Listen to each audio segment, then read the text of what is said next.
Okay, so today we're diving into some pretty thought-provoking stuff, I think, Okay. with Carlos Goga's work Right. on AI. You might be thinking Yeah. AI again, another warning about robots taking over. Yeah. But trust me, Goga's approach is anything but typical. We're going to be looking at excerpts from his book, Dancing Our Way to Human AI Consciousness, which is currently a work in progress, Okay. and a recent blog post that he wrote about, get this, vulnerability. And that right there is what makes Golga's perspective so fascinating. He's not approaching AI from this place of fear or skepticism. Instead, he's choosing vulnerability both in his work Right. and how he engages with technology itself. Right. I mean, the fact that he's putting his book out there for feedback in this early stage, that takes guts. It Absolutely. really speaks to his whole philosophy of being open and, well, dancing with AI rather than trying to fight it. Exactly. And that actually brings us to a really important point. Yeah. When Goga talks about dancing with AI, he's using it as a metaphor. Right. He's not talking about literally waltzing with a robot. Okay, good to know. So no need to dust off my dancing shoes just yet. But what does this dancing metaphor actually mean? How do we dance with AI in a practical sense? Think about the dynamics of a dance. It's about finding a rhythm, a balance between partners. You respond to each other's movements, there's give and take. Goga suggests we approach AI in the same way.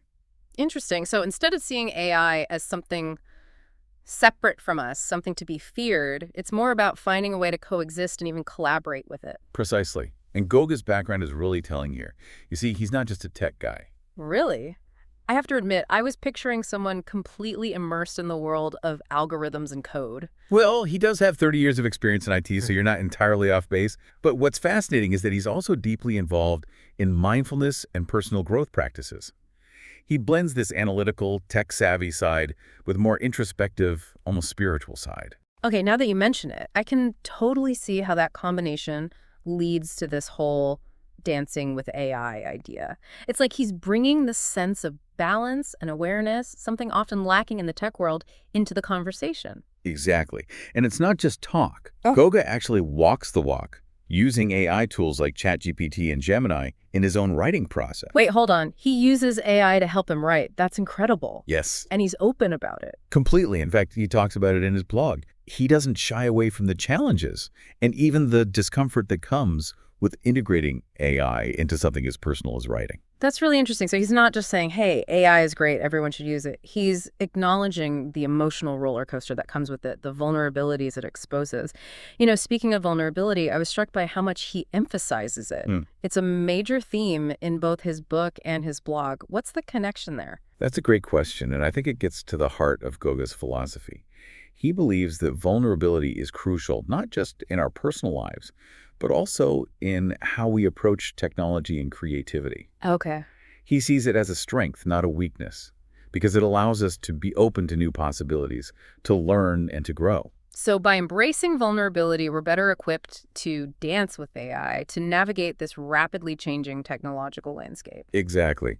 And you see this reflected in Goga's own willingness to share his work in progress, to be open to feedback and criticism. He's modeling the kind of vulnerability he believes is essential for navigating our increasingly AI-driven world.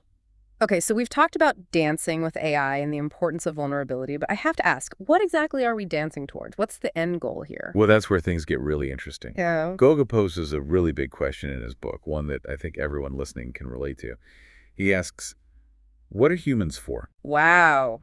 That's a loaded question, especially in the context of AI. It's like he's asking us to redefine our purpose in a world where technology is becoming increasingly capable. Exactly. And he believes that AI is forcing us to confront this question head on. It's like AI is holding up a mirror to humanity, forcing us to ask some pretty fundamental questions about who we are and what we're here to do. Exactly.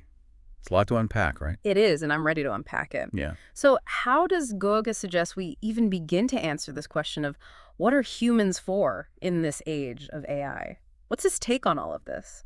Well, he doesn't claim to have all the answers, Yes. but he does offer a compelling framework for thinking about it. Okay. And it starts with recognizing that we're at a turning point, a moment of significant transformation. Transformation in what sense? In the sense that old narratives, old ways of understanding ourselves and our place in the world are starting to crumble. Think about the stories we tell ourselves about human exceptionalism, about progress, about the nature of reality itself. Goga suggests that AI is challenging these narratives, forcing us to question their validity. Okay, so we're in this moment of upheaval where old certainties are fading, Right. but where do we go from here? What does Goga propose as a new narrative, a new way of making sense of it all? He believes that AI is not the enemy, but rather a catalyst for evolving our consciousness. Hold on, what does he mean by evolving our consciousness? That sounds awfully abstract. Sure. Can you give me a concrete example of what that might look like? Sure. Imagine, if you will, a world where instead of fearing AI, we approach it with curiosity and a willingness to learn. What if, instead of focusing on what jobs AI might take away, we focus on the new opportunities? It might create opportunities to connect with each other in more meaningful ways, to explore our creativity, to tackle complex challenges collaboratively. I see where you're going with this.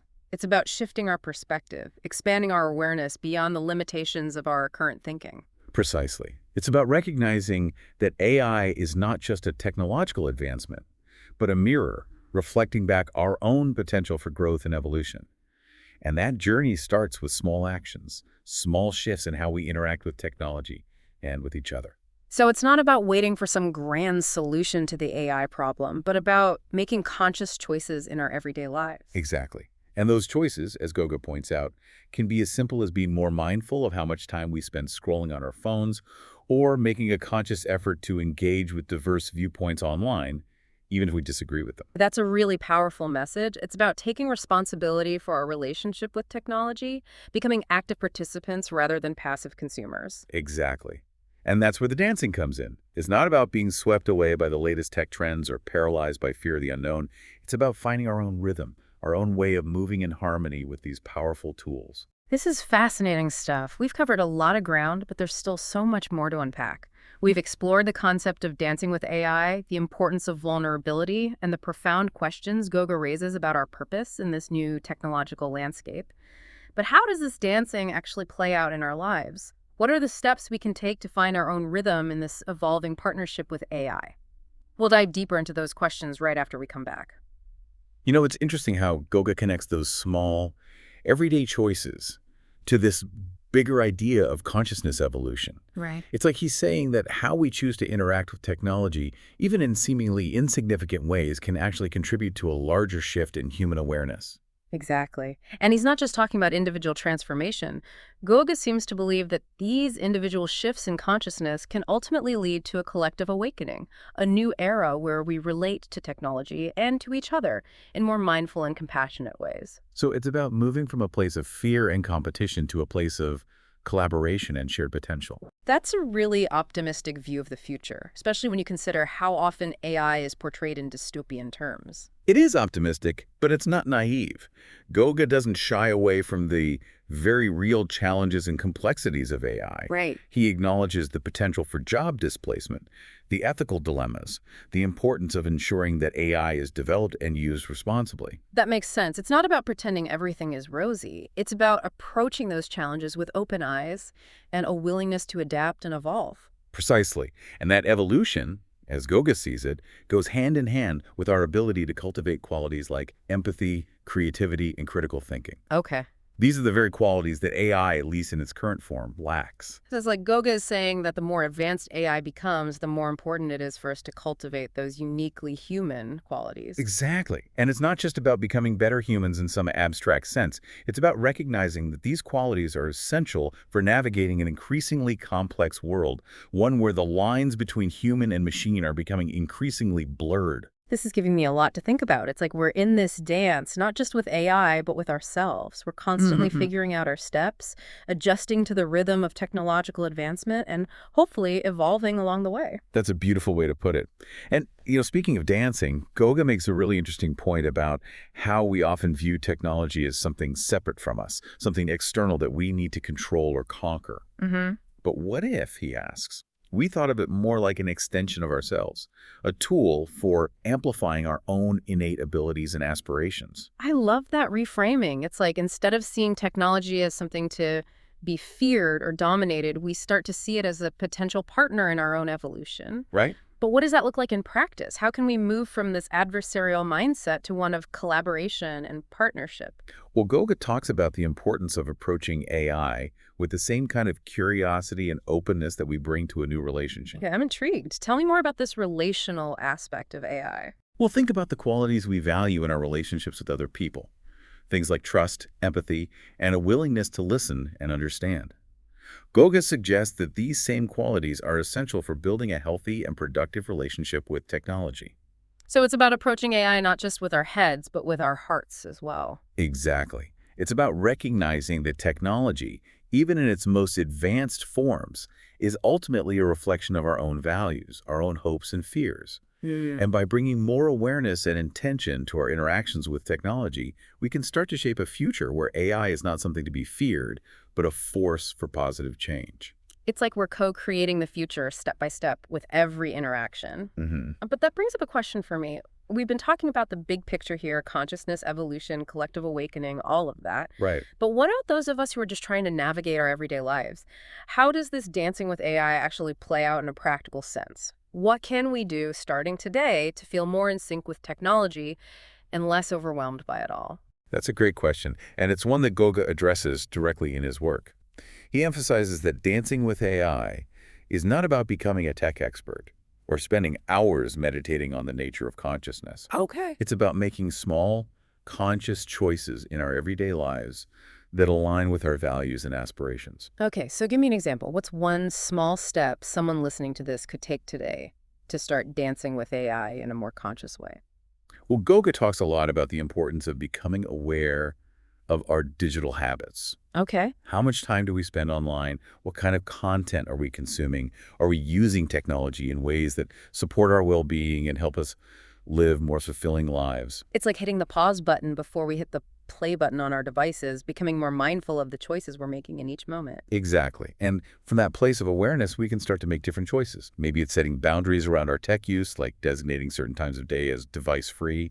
Or maybe it's seeking out information and perspectives that challenge our assumptions, even if they make us a little uncomfortable. It's about being active participants in our relationship with technology, not just passive consumers. Precisely.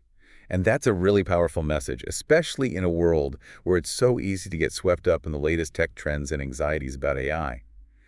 Goga is offering a different path, one that's rooted in personal growth and conscious engagement.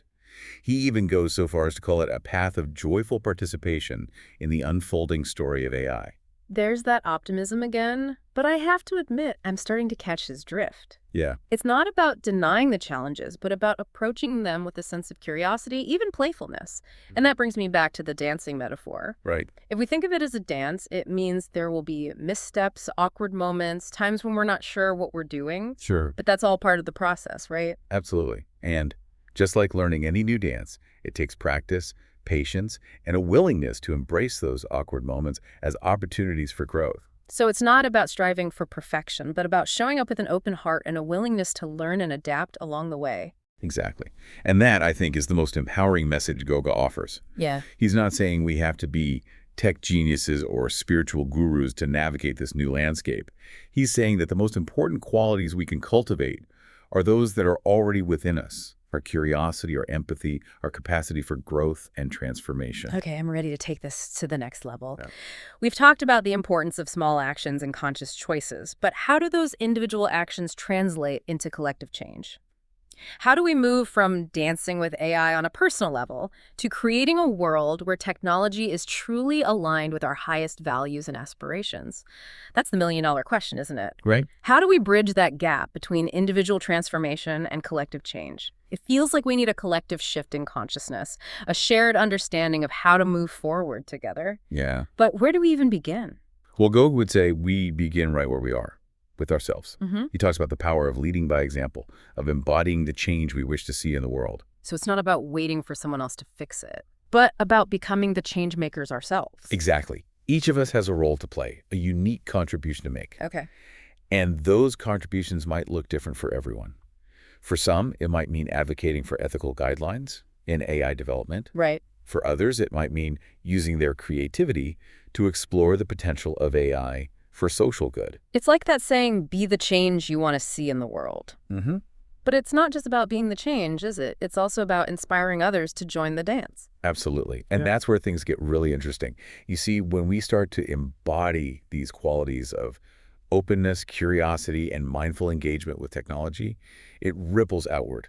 Okay. It influences the people around us, our families, our communities, even the companies we support. So it's like a ripple effect, Yep. starting with those small individual actions. Right. The more people who choose to dance with AI in this conscious, intentional way, the stronger that ripple becomes. Exactly. And eventually, those ripples can create a wave of change, a collective shift towards a future where technology is no longer seen as a threat, but as a tool for amplifying our humanity. It's a powerful vision, and one that feels both exciting and a little daunting. Yeah. It makes me wonder, what if we fail? What if we can't bridge that gap between individual transformation and collective change? What if we end up in that dystopian future we're all so worried about? Goga would probably say that even the possibility of failure is no excuse for inaction.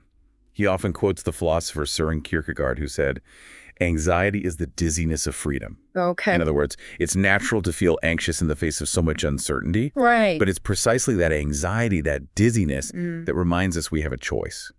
So instead of being paralyzed by fear, we can choose to dance. Yes, We can choose to embrace the unknown, to find our own rhythm, and to trust that even our smallest steps can make a difference. exactly. And who knows, maybe that's the whole point of this dance with AI, to remind us that we're not just passive bystanders in the face of technological change. We're active participants, co-creators of a future that is still being written. And that future, like any good dance, is full of possibility and potential. It's up to us to step onto the dance floor and start moving. If dancing with AI is about finding our own rhythm, our own way of moving in harmony with these powerful tools, what's one small step you can take today to feel more in sync with technology in your life? Something to think about as we close out this deep dive. Until next time.